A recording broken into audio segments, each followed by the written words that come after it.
Once upon a time, there was an old woman and an old man.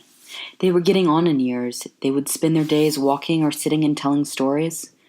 One night, the old woman turned her attention to the sky and was suddenly struck by how lonely the moon must be. After all, she had her husband by her side. "Who did the moon have to keep it company?" she said. Her husband responded, "We keep it company."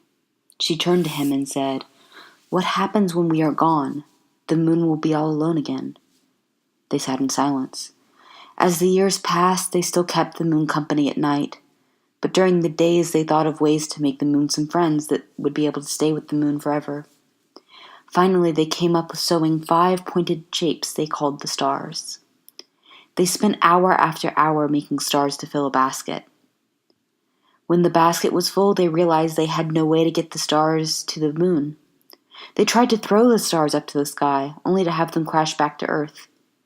As the warm months came and went, there was still no way to give the moon their gifts. One day, the old woman turned to the old man and said, "I have an idea." Later that day, they climbed up onto the roof. She hugged her husband to say goodbye.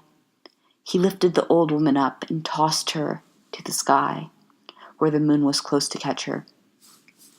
As the years went by, the old man watched as little dots appeared in the sky. The brightest stayed right next to the moon. And this is the story of how the stars were born.